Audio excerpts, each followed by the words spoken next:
Good morning and welcome to day 7 of the Wise Guide Challenge. I hope that you are well this morning. So today we're on chapter 7, and if you are newly catching on to the Wise Guide Challenge, I would encourage you to go back and watch the previous videos. They're just like 3 to 4 minutes each, but just so that you can kind of be in step with what we're doing. We are going through one chapter a day through the whole book of Proverbs. Now today we are on chapter 7. And I'm going to read the first couple verses. My son, keep my words and store up my commands within you. Keep my commands and you will live.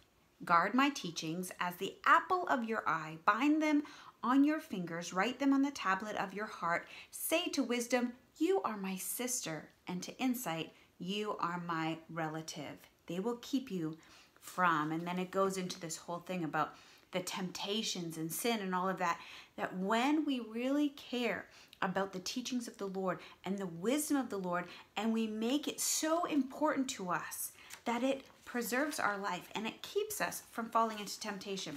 So there's a couple things that I just want to draw to your attention. Number one, are we storing the commands of the Lord so that you have access to them all the time? If you're just kind of in one ear, out the other, then you might not have it there when you need it. But if you're storing it in your heart so that you have access, I need to remember that. I need to remember the Lord's teaching. It will help you to walk through, to navigate through the things in your life. Number two, notice the promise. Keep my commands and you will live. This is a promise from the Lord.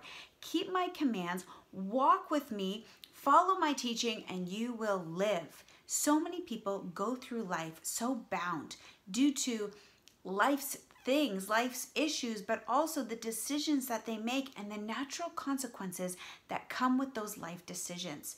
So many people are not truly living.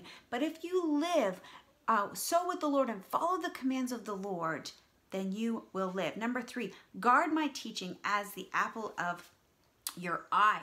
This means we don't allow slander, mockery, bad seeds. We don't listen to false teaching. We guard the teaching of the Lord as if it's the most precious thing to us. Number four, bind to our fingers. So no matter what you're doing, no matter what you're involved in, you are going to see through the filter of the Word of God.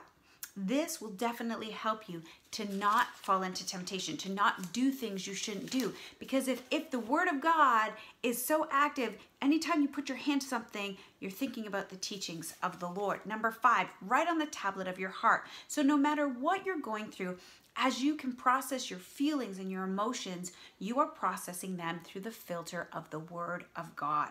This is so important. And then he ends with, call wisdom your sister and insight your relative. This means that you keep them close, you love them, you value them. We need to value the wisdom of the Lord. There's so much deception out there. There's so many people that just say they don't care, or they want to argue for the sake of arguing, which is just foolishness. We need to value the wisdom of the Lord and the teaching of the Lord. So today, I want to encourage you, love the teaching and the wisdom of the Lord. Guard it as you would your child. Don't let deception of the world taint your understanding, because it will completely mess with how you walk with God through life. My friends, I encourage you, love God, guard his teaching, and apply his teachings to how you think, how you act, and how you feel. Have an amazing day, and God bless.